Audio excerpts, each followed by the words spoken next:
Oi, pessoal, tudo bom?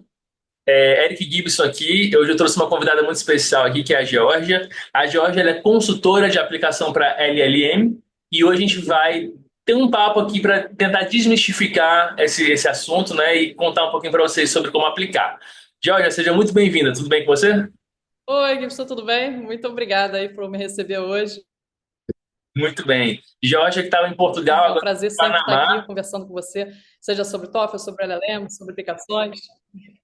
Pois é, eu me Perfeito. mudei para o Panamá agora há pouco tempo.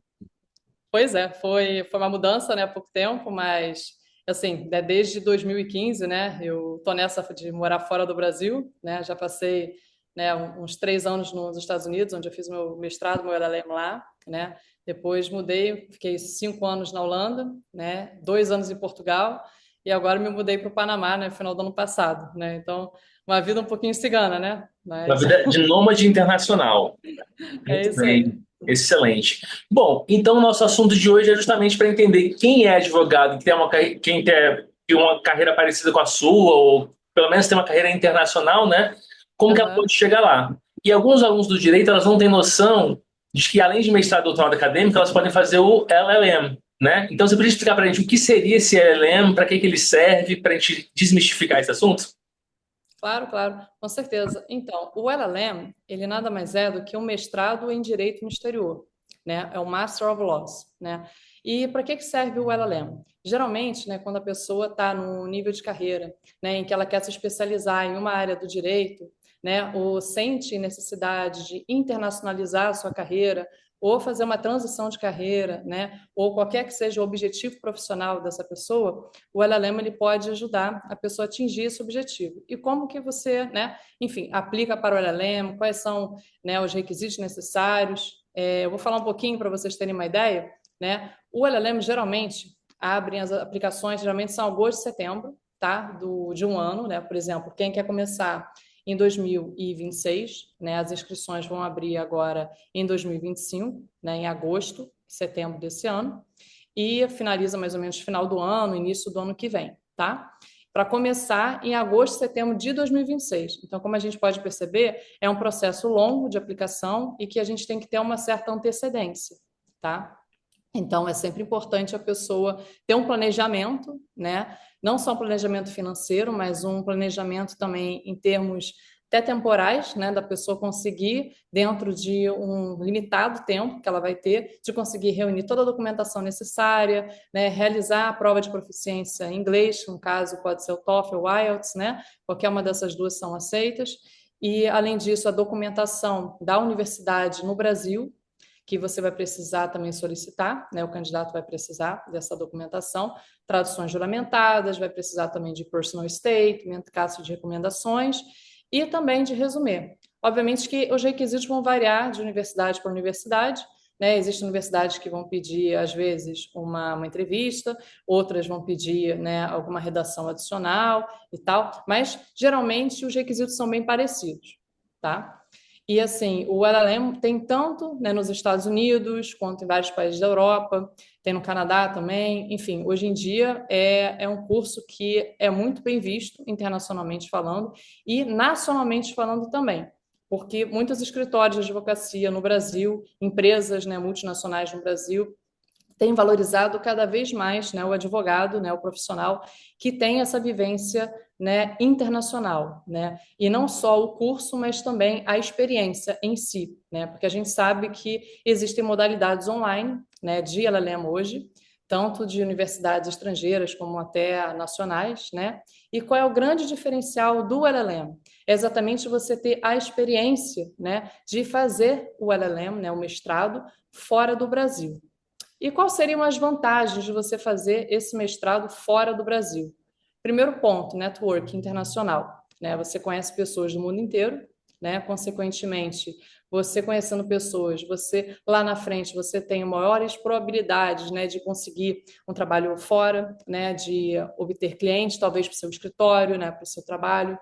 Além disso, você cria uma rede de contatos que vai para a vida, né, que ajuda, tanto a nível profissional quanto a nível pessoal. Além do networking, né, internacional, você também tem a possibilidade de se especializar numa área do direito, em um outro sistema jurídico, né, que a gente sabe que no Brasil, né, o nosso sistema jurídico ele é muito positivista, apesar de hoje em dia a gente saber que já tem muita influência, né, de precedentes e tudo mais nas cortes, mas comparando, por exemplo, como a common law, né, nos Estados Unidos e na Inglaterra, é bem diferente o sistema. Então, é interessante a gente ter essa experiência de estudar o direito num outro sistema jurídico, numa outra língua, né? Então, a gente também acaba desenvolvendo o inglês jurídico, que é um asset muito positivo, né, para o trabalho, né, no mercado de trabalho hoje em dia. Além disso, qual a outra vantagem que eu vejo do LLM? Mas a primeira vez quando você chega num outro país, né, você tem que se adaptar a uma nova cultura, a uma nova realidade, né, tem que ter essa desenvoltura para se adaptar a outros ambientes, a outras pessoas, outros costumes, e com isso, com certeza, a pessoa se torna muito mais resiliente, né, e muito mais adaptável, né? Nesses últimos 10 anos da minha vida, eu falo por experiência própria, porque quando você sai do seu país, você sai da sua zona de conforto, então você tem que se adaptar, né? Você tem que ser flexível, e isso enriquece muito a experiência. Então, às vezes as pessoas me perguntam, Georgia, mas e se eu fizer a modalidade online? Será que não seria a mesma coisa? Né? Estaria no meu país, teria lá a certificação, meu diploma, tudo certinho e tal no currículo. E eu falo assim, se você tiver a oportunidade, né, faça presencial, porque você perde muito da experiência fazendo online, né? Ah, só tenho essa opção, né? Ou faço online ou não faço. Aí você vai para a modalidade online, obviamente. Mas se você tiver a opção, faça o presencial, porque você vai ter toda essa experiência que é literalmente um divisor de águas, né, na vida não só do profissional, mas como pessoa mesmo, né? A gente enriquece muito como pessoa, né? Então, eu costumo brincar que o LLM não é apenas uma linha no currículo que a gente preenche, mas é uma experiência que a gente quer ter, né, que a gente quer vivenciar. E exatamente por isso que a pessoa tem que fazer a sua due diligence direitinho, né? Perfeito, perfeito. I couldn't agree more. Bom, então só para fazer um resumão de tudo que foi dito, ó, vamos ver se eu tirei Uhum. certo. Você vai tirar não só o currículo, né, que você vai agregar, mas você vai ativar o networking, rede de contatos, abrir oportunidades de trabalho no exterior, etc. Além disso, vai lapidar o seu inglês jurídico, porque eu tenho um lugar de fala que eu estudei muitos anos inglês jurídico antes de virar tradutor juramentado, e eu sei quão difícil é traduções que não se batem por questões de diferentes legislações e formatos de common law, direito positivo, né? Então, o inglês jurídico vai sair afiado e em torno aí de pelo menos 6 meses de antecedência para você se preparar bem, né? Pelo que eu entendi. Seria um Então, tempo adequado. geralmente, o que que eu recomendo aos meus clientes, né? Por exemplo, meus clientes que vão aplicar esse ano em agosto, setembro, né, geralmente começam a me procurar ou no início do ano, né, agora, né, janeiro, fevereiro, março, e tem gente que já começa até um pouquinho antes, em novembro, dezembro do ano passado. Né? Então já tem um pessoal que começou comigo finalzinho do ano passado para aplicar esse ano. Agora, lógico que esse time ele vai variar muito de cliente para cliente, né? Por exemplo, se a pessoa já tem um nível de inglês, né, mais avançado, né, e ela consegue tirar logo, por exemplo, nota do TOEFL e tudo mais, para ela esse requisito, por exemplo, vai ser mais rápido. Né? Se a pessoa já sabe para quem vão ser seus recomendadores, se ela já tem mais ou menos uma ideia de quais universidades ela vai aplicar e tal, o processo dela vai ser mais celery mesmo. Mas tem pessoas que, às vezes, ou não sabem por onde começar o processo, ou às vezes trabalham muito, não tem tempo para se dedicar para a aplicação, né? E sabem que, assim, nesse processo tem que ter muita dedicação e organização, porque essa combinação ela é chave para o sucesso na aplicação para o LLM.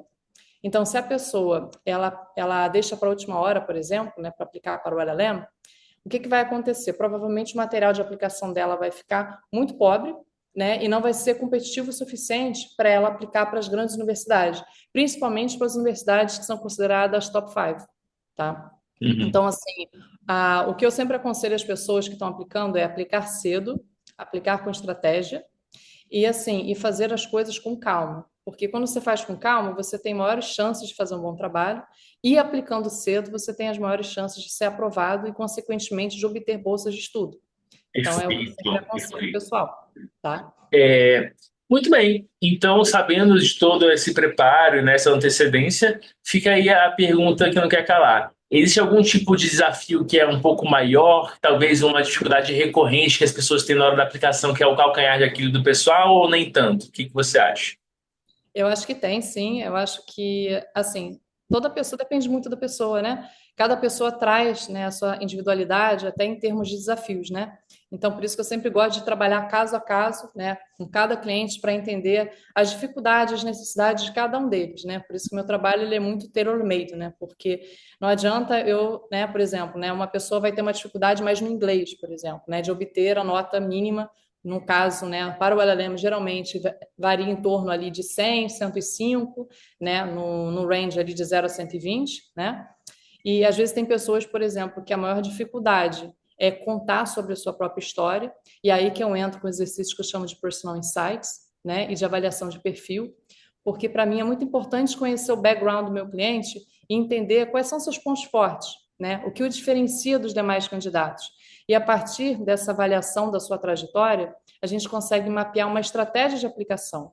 E a partir daí a gente consegue entender quais são as universidades que melhor atenderiam o perfil daquele cliente e quais as universidades, né, que buscam o perfil daquele cliente também. E a gente consegue fazer um match, né, o que aumenta a probabilidade da pessoa ser aprovada e aprovada com bolsa, né? Perfeito, excelente. Aproveitando esse gancho das dificuldades enfrentadas no caminho, eu imagino que o inglês também seja um obstáculo que muita gente comenta, né? Até porque eles precisam de uma nota boa, né? Uma nota competitiva nos certificados internacionais, né? Com Fala então mais certeza. ou menos o que que seria uma nota competitiva no TOEFL, para o pessoal saber, né? E qual nível de inglês você aconselha que eles tenham para tirar essa nota? Então, como eu te falei, né, a maioria das universidades, elas geralmente vão te pedir entre 100 e 105. Tem algumas, né, que a gente sabe que vão pedir mínimo em cada sessão da prova, né? Então, por exemplo, a cada sessão da prova vai variar de 0 a 30, e tem universidades que pedem mínimo de 25 em cada uma, tem outras que vão pedir mínimo de 26 em algumas, e mínimo de 24 em outras. Então, vai depender muito de cada universidade. Mas, assim, o nível que eu aconselho a pessoa, né, ter para poder não só fazer o TOEFL, né, mas também estar apta a tirar o melhor proveito para o mestrado, é o inglês avançado. Por quê? Se a pessoa tem um inglês, por exemplo, intermediário, né, o ideal é que ela se prepare antes, né? Aí o Gibson, né, Gibson, você pode ajudar mais do que eu nesse sentido, Comigo né, mesmo. a preparar, né, a pessoa não só para ela melhorar, né, no TOEFL, mas melhorar o seu nível de inglês como um todo. E por que que isso é tão importante a pessoa ter esse nível de inglês? Porque nos Estados Unidos, principalmente, né, a gente sabe que o sistema de ensino ele é um método socrático, né? Ou seja, a pessoa vai participar, vai falar, vai ler um case, vai ter que argumentar em sala de aula com seus colegas e tal. Então, é um formato muito mais participativo, né? A gente no Brasil está acostumado mais com um modelo mais expositivo, em que você vai para a aula, escuta, né, o conteúdo e tal, e eventualmente, né, vai haver algumas perguntas e tal, mas assim, a gente não tem essa cultura do debate, né? Eu sei que tem algumas universidades no Brasil que já adotam esse método, né? Mais assim participativo, né, e tal dos alunos, mas a gente sabe que não é a grande maioria, né? Então esse é o primeiro choque que a gente tem quando a gente começa o LLM, né? E por isso é importante que a pessoa esteja confiante no seu nível de inglês, para que ela consiga realmente participar, dar o seu melhor e extrair o melhor do curso, né? Porque a compreensão do conteúdo em sala de aula, ele é muito importante. E se a pessoa não tem um nível de inglês suficiente para ela realmente conseguir acompanhar as aulas, participar e tudo mais, ela perde muito dessa experiência. Então, o ideal mesmo é que a pessoa esteja primeiro confiante no seu nível de inglês. Se não tiver, né, fala com o Gibson, Gibson ajuda, né, Gibson? É, melhora o seu nível de inglês. Depois, né, em paralelo, melhorou o seu nível de inglês, está confiante? Faça o TOEFL, né, em paralelo a isso, vai já buscando todos os documentos necessários para aplicar. Não espera uma coisa para fazer iniciar outra, ou seja, não precisa primeiro fazer o TOEFL para depois começar o processo de aplicação. São coisas que podem correr em paralelo e até aconselhável que seja assim, né? Porque o que pode acontecer é, às vezes, a pessoa deixar para a última hora a aplicação e só focar no TOEFL, ou o contrário. Às vezes a pessoa foca só na aplicação, e aí chega um momento em que a pessoa vai fazer a prova do TOEFL, não teve tempo, né? Ou se não teve que fazer correndo, e aí a pessoa não tira a nota que ela deveria tirar, né? O que ela buscaria ali naquele momento, e às vezes ela acaba não tendo a oportunidade de refazer a prova, né? E acaba diminuindo a chance dela de ser aprovada, porque um dos requisitos, que é a prova do TOEFL, não foi cumprido, né? Então, por isso que é muito importante aplicar cedo, ter uma boa estratégia de aplicação, né? Fazer as coisas com calma e, de preferência, né, aplicar o número assim mínimo de universidades. Eu geralmente eu aconselho a pessoa a aplicar para o mínimo 5, né? Um bom número seria entre 5 e 8 universidades. Abaixo de 5, eu acho que a gente já começa a restringir um pouco, né? As possibilidades daquele candidato. E acima de 8, eu já acho que a pessoa fica meio maluca, para ser sincera, porque é muita coisa para fazer, muito processo em paralelo, né, para a pessoa ali lidar e tudo mais. Então, eu acho que entre 5 e 8 universidades para aplicar é um bom número, tá? Perfeito, excelente. Então, gente, só para corroborar com a discussão sobre a nota do TOEFL, foi exatamente o que ela falou.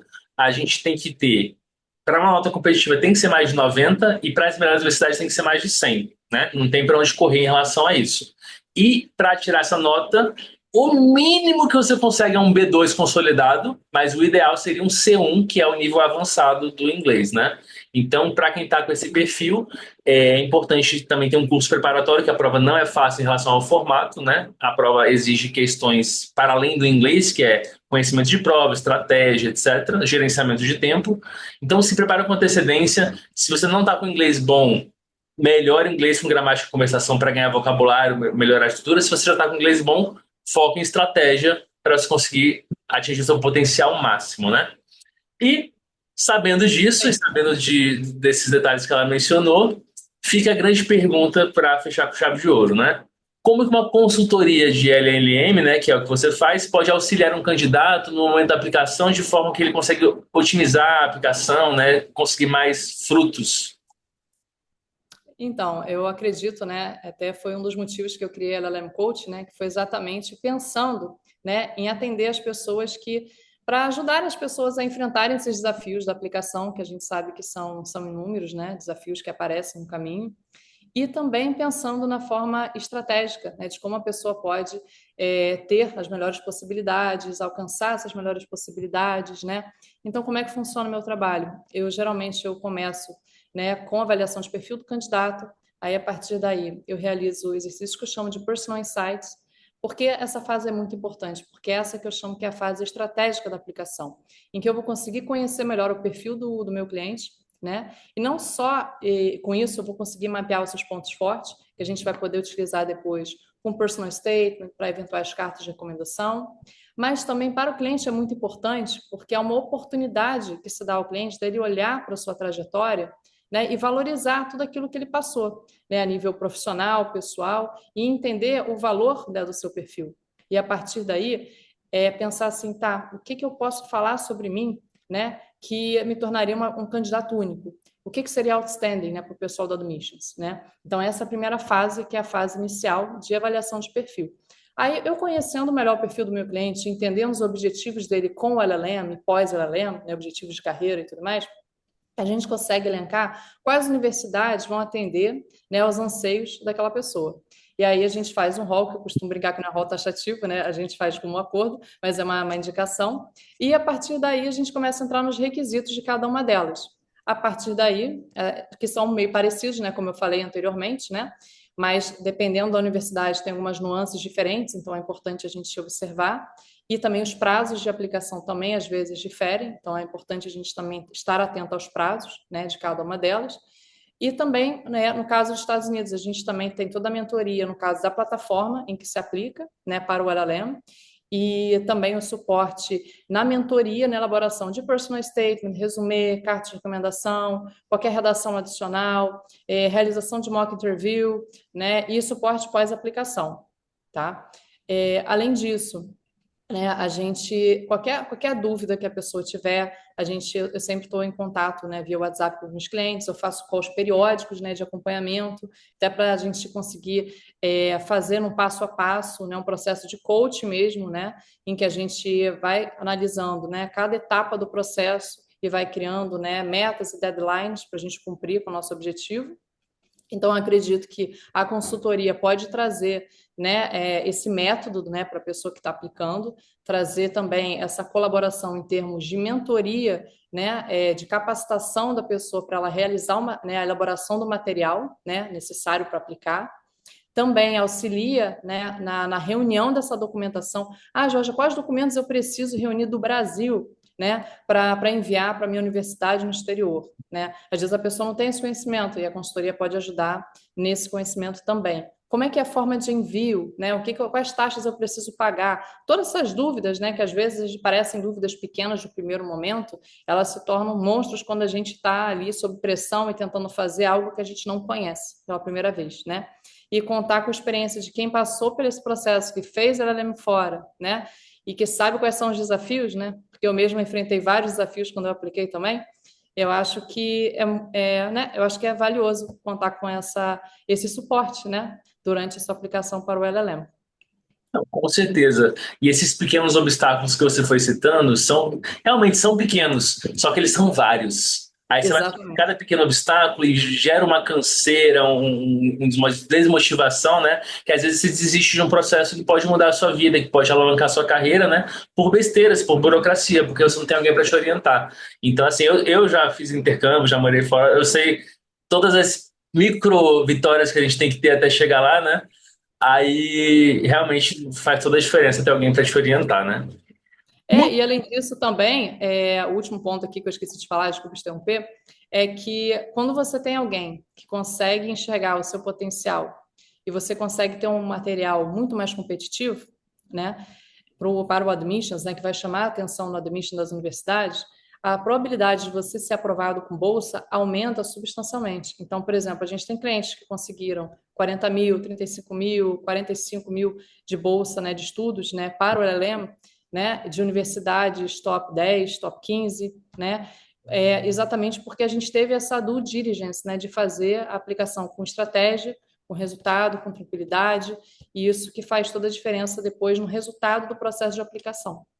Então, é isso. Exatamente. E eu, sendo bem sincero, a minha perspectiva é: o dinheiro que a pessoa investe na consultoria de LLM é o dinheiro que ela vai ganhar na bolsa depois e muito mais que ela vai ganhar, né? Então, Ah, com certeza, volta e sem volta dúvida. muito Eu digo que assim, não é um gasto, é um no investimento, né? investimento. Né? Exatamente.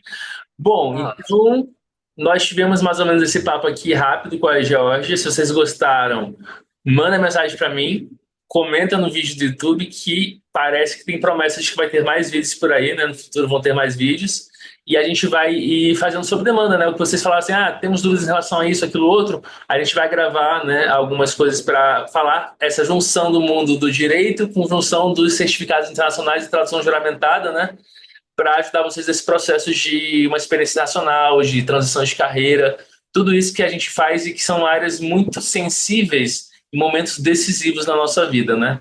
Então, é importante ter essa orientação.